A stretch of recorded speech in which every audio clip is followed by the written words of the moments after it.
Well, hello there, physics friends. Paul Lake here with another physics problem solved.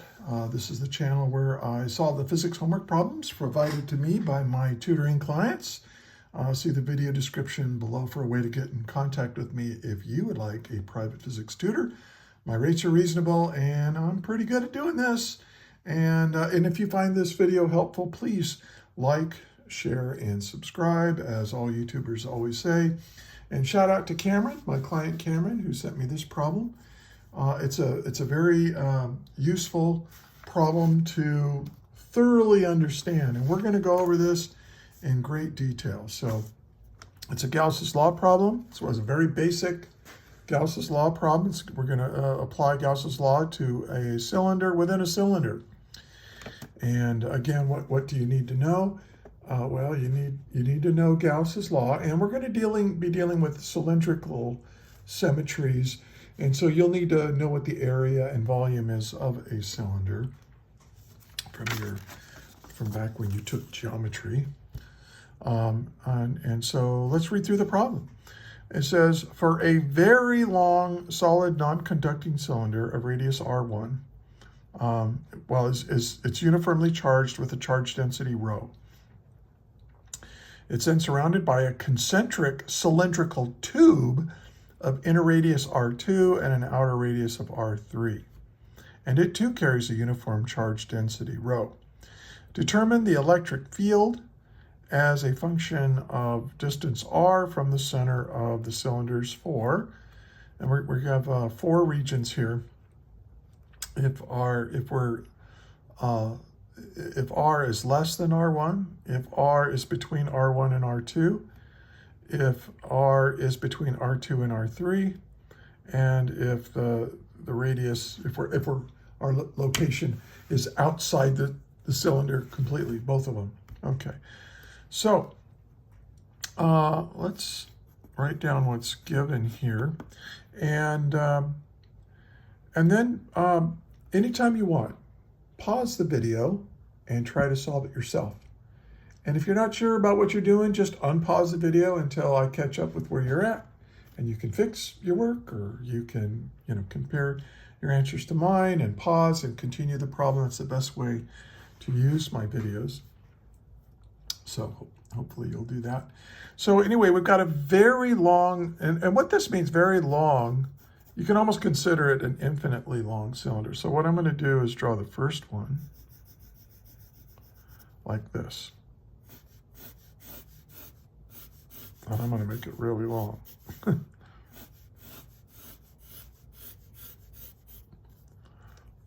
Okay. And this has got charge in it, and I'm going to kind of fill it in like this. And you'll see why I'm drawing it like this here in a minute. So this kind of represents the charge in that tube.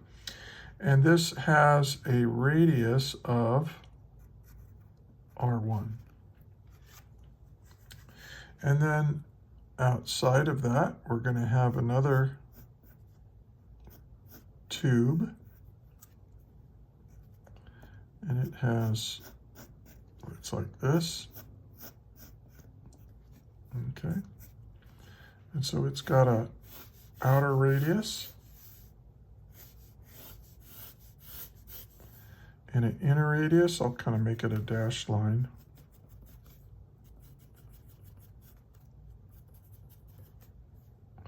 I think it's really a good idea when you do these physics problems to draw nice pictures of what it is you're trying to solve here, because it just, visual thinking makes things a lot easier. Okay, so that would be, so anyway, this right here is R2, and this right here is R3. Okay, and now this, I'm not going to draw. I'm going to kind of fill this in as if it's a cross section, because this all has charge on it, right? And then I'm going to say the charge is here,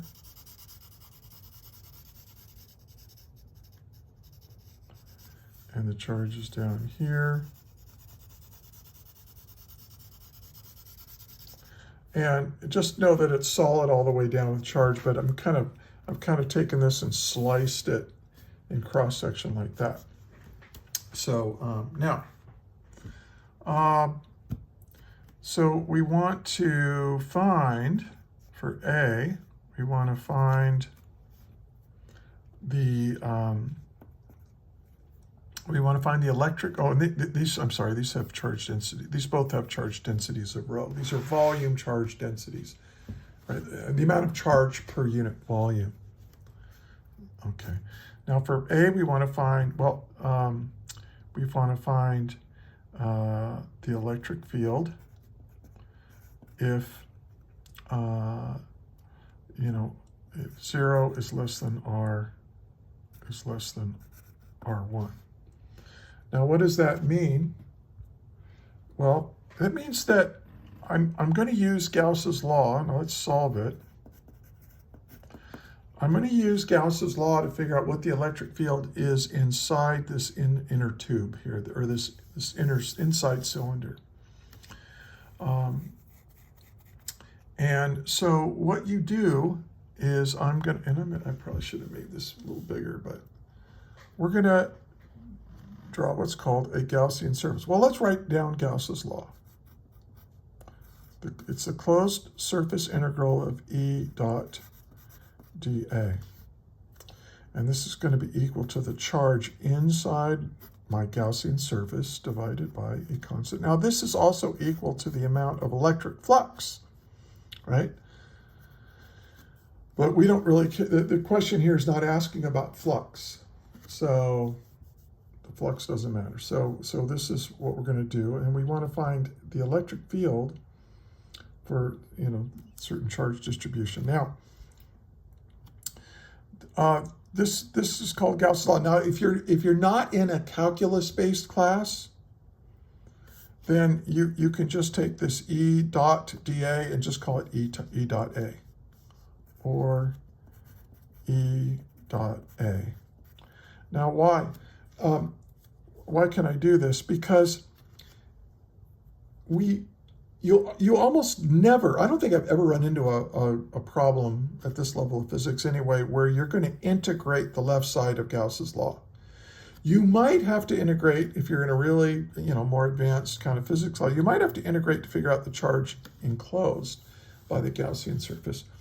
But you're never going to do this because you're always going to pick a surface area where that's symmetrical with the charge distribution so that E is a constant as it leaves the surface, when it comes out of the surface of my Gaussian surface. So E is always going to be the same, so it's going to come out of the integral, and then you just have E dot the integral of dot dA, or of dA, which is just A, and so on.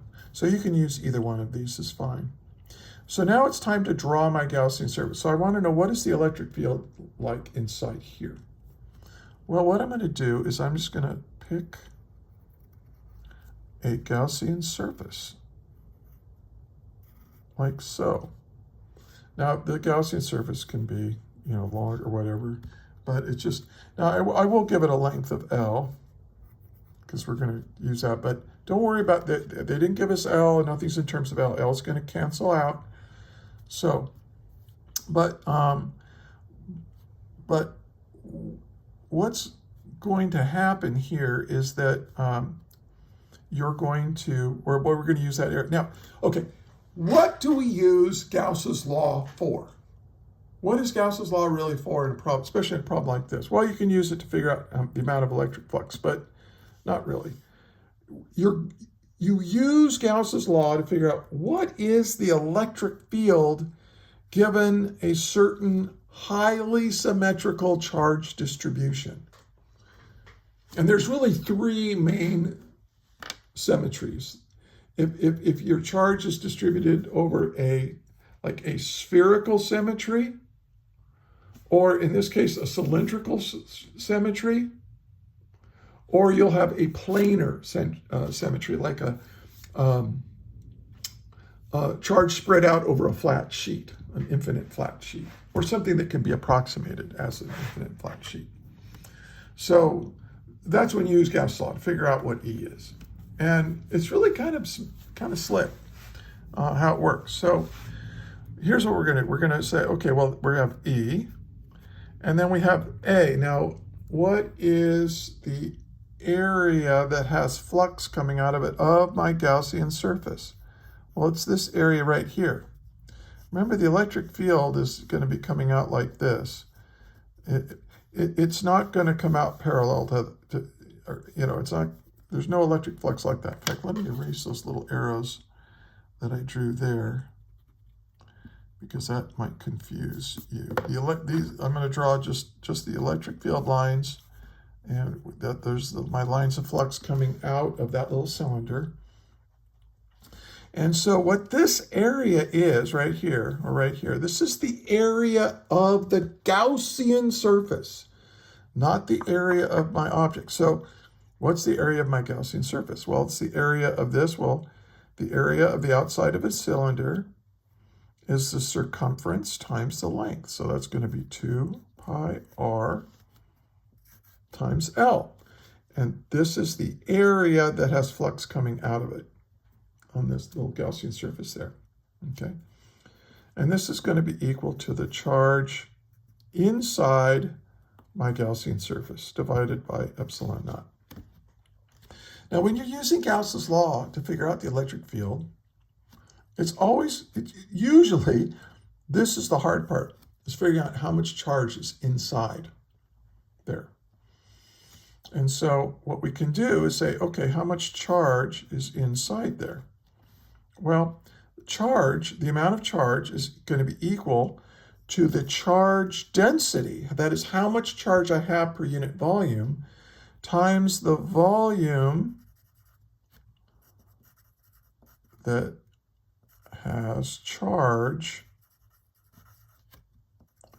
within the Gaussian surface. Okay, now I'm not going to write that subscript again.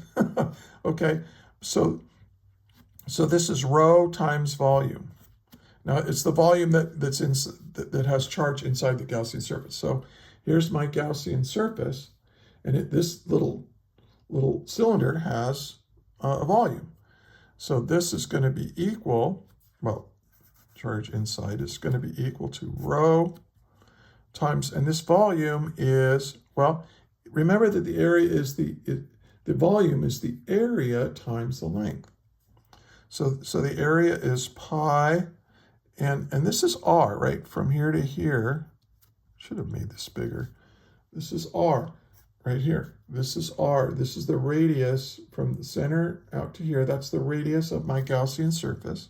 So that's pi r squared times L. And so now I can solve for E.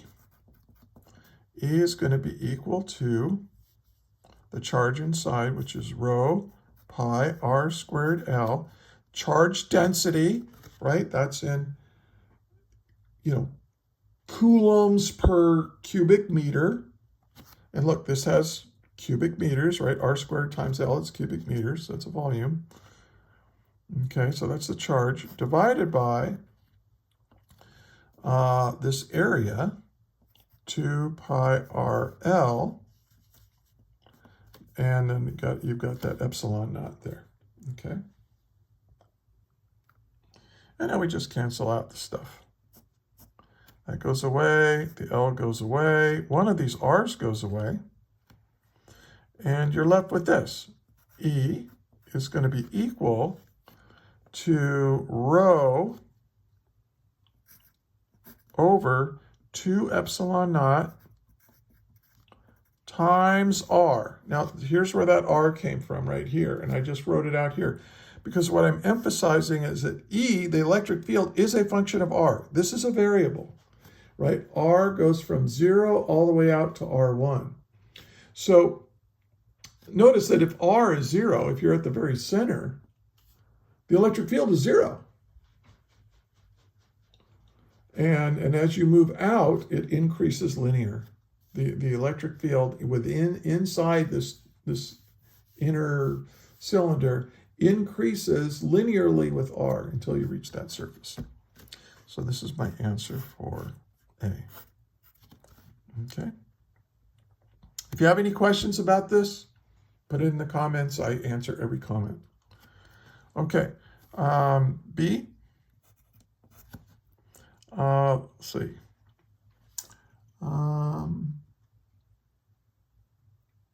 Let's see, what was B? B is when we're in between, right here. So we want to, again, we want to find E. Let me shrink this down a little bit now. We want to find the electric field if R1 is, wait a minute. Yeah, if R1 is less than R, but R is less than R2. Now, where is that on my shape? Well, here's R1 and here's R2, so it means we're in the gap somewhere. And I want to use Gauss's law to do that. So I'm going to draw another Gaussian surface that's at that location. So here's my new Gaussian surface for part B. And see, now it's got a new R. And so I'm just going to do the same thing. I'm going to say E times A. Well, what is A? A is going to be the same every time. So this is going to be E times the area of the Gaussian surface right here that has flux coming out of it. You don't include the end caps of this cylinder because there's no flux coming out of it. So this is going to be 2 pi RL is equal to the charge inside over epsilon naught. Well, just like in the last problem, I have to figure out how much charge is inside. So how much charge is inside there? Well, notice that all the charge is right here. That once I get outside of R, between R1 and R, so here's R1, and here's R. If you're in between it, there's no charge there. So you don't want to, you got to be real careful here. You want, it's going to be equal to rho, and I said here, you want to multiply by the volume that has charge that's within the Gaussian surface. Well, in here, this is all of it. So rho times, well, what is that volume? Well, it's pi, and look, it's just going to be R1 squared times L. Okay? Because you don't want to go all the way out to R. See, here we went all the way out to R, we had an R squared right out here because the whole Gaussian surface was filled with charge. But here, only this inner part is filled with charge. Between here and here, there's no charge. Okay, so that's pi R squared L. And so I'm going to substitute that in here. So this is going to be E equals 2 pi RL. Oh, wait, no, sorry. So let's say E is equal to the charge inside, which is rho pi R1 squared L. This is all the charge that's inside my Gaussian surface here, divided by 2 pi RL. And this is R. This R right here, this is the radius of my Gaussian surface. So you want to use little r here, but this is the radius, of that inner tube or that inner cylinder that has charge on it. So it's R1. So you really got to be careful with your R's, with your radii here. And then you have an epsilon naught there too as well. And now again, it's just canceling out stuff that's the same. But notice that not as much stuff is the same. So E is going to be equal to rho times R1 squared over 2 epsilon. Now watch what I'm going to do. 2 times epsilon naught. And then I have this 1 over, this divided by R. And I like to make it outside here. You can put it in under here. That's fine. But I like to show the constant stuff here. And what does this mean? This means that once I get outside here, if R is between here and here, between R1 and R2, the electric field gets weaker by 1 over R. Kind of makes sense. It's going to get weaker because we're getting farther and farther from the charge. This gets stronger because, this part A gets stronger because as I go out, I've got more and more charge contained within my Gaussian surface. So I've got more flux coming out of that, that surface area, and it results in a stronger electric field. Okay, now let's do part C. Now part C, where are we? R is between R2 and R3. So here's R2 and here's R3. So where's my Gaussian surface? It's like right here.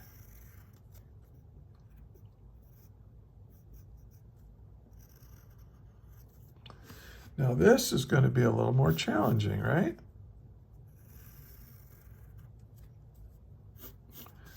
Because, so we want to find the electric field if R is greater than R2, but less than R3. So we're inside this thick outer cylindrical tube. Okay. And let's see. So let's solve it. So again, E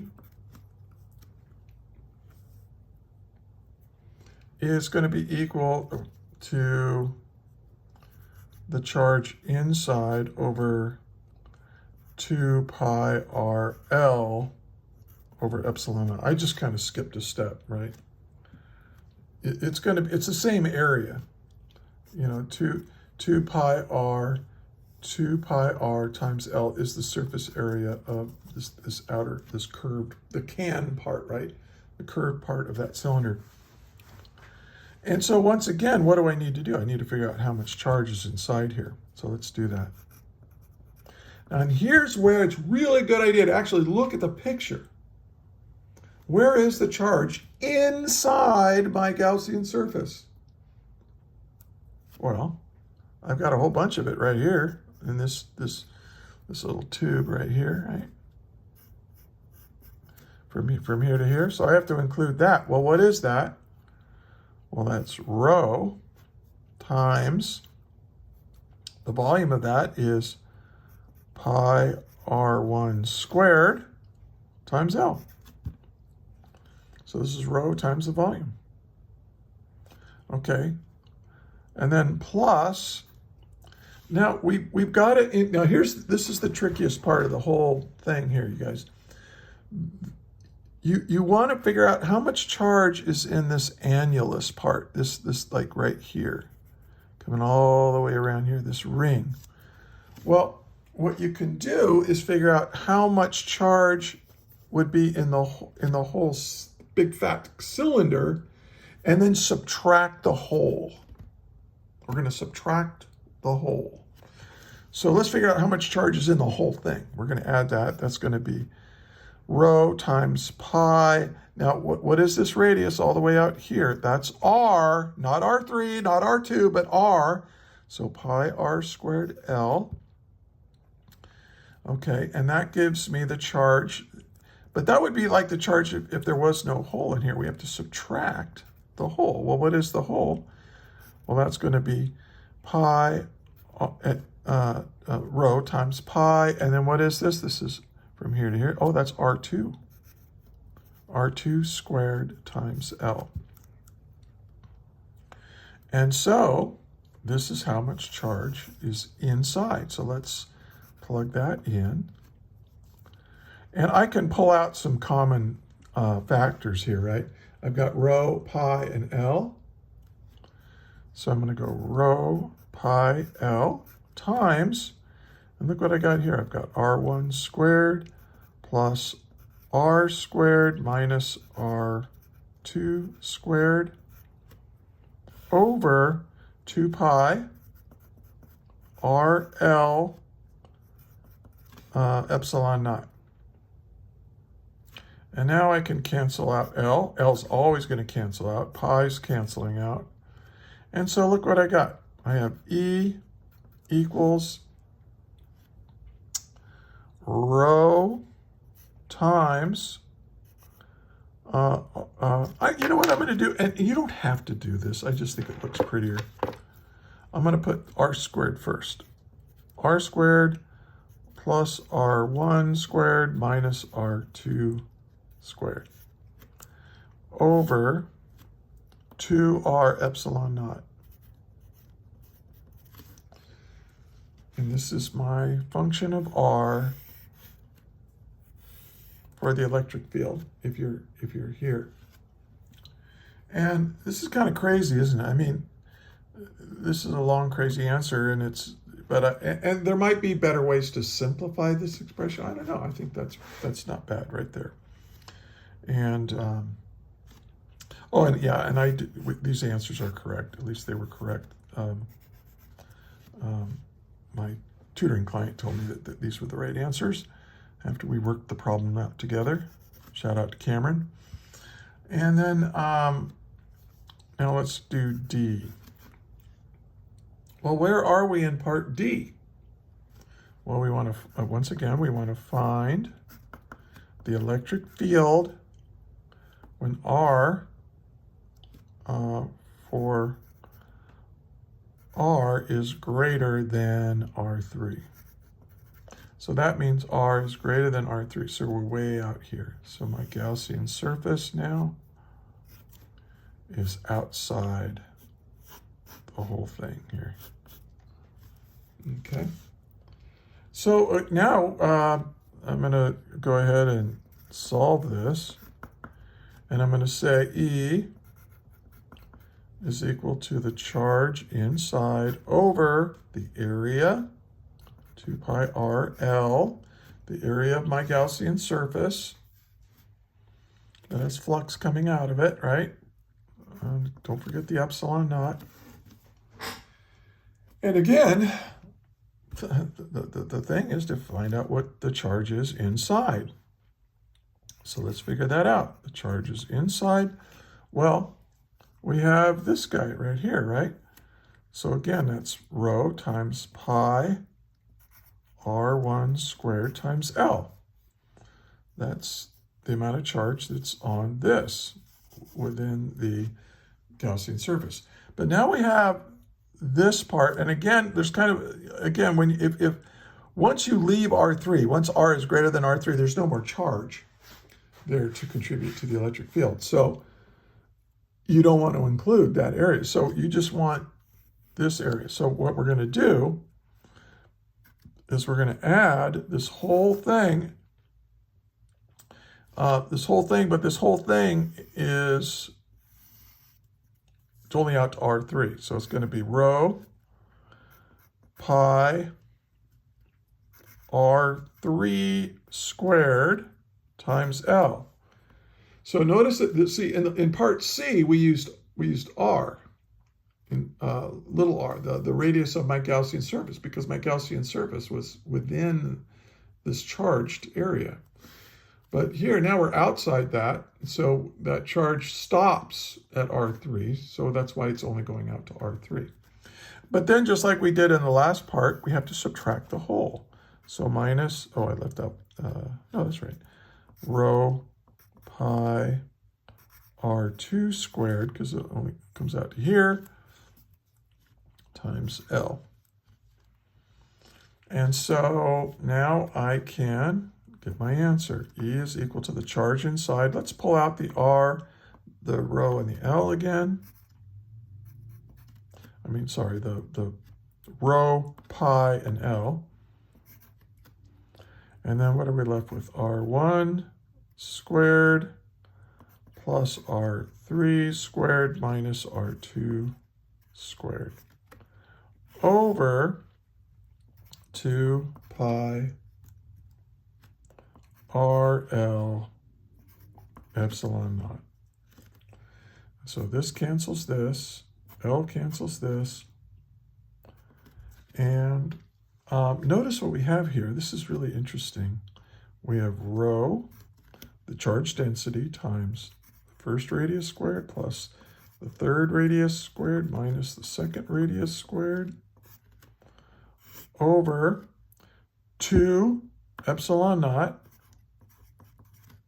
And then we have this 1 over r again. And all of this stuff right here, right, is constant stuff. So it's a constant times 1 over r. And as you move away from all this charge, the electric field gets weaker by 1 over r, just like it did for this one, right? Oh, I'm sorry, like it, not this one, just like it did when it was moving from here to here. So there's some kind of interesting stuff there. I'm just gonna put a box around that. That's what E is equal to that. Okay. Wow. Hey, if you can understand this problem, you've got Gauss's law. Look, Gauss's law is very difficult for a lot of students to kind of grasp, like, what the heck are we doing here? And I hope this helped. If it did help, do me a favor, please. Give it a like. Share it with a friend. Share it with your teacher. Maybe your teacher can share it with his or her students. I'd appreciate that. And come on back, because I'll have more videos for you, more example problems. If you would like me to do a problem, put a problem in the comments, and I'll make a video out of it if it's practical. All right. So until the next one, thank you, and may the net force be with you always. That is all.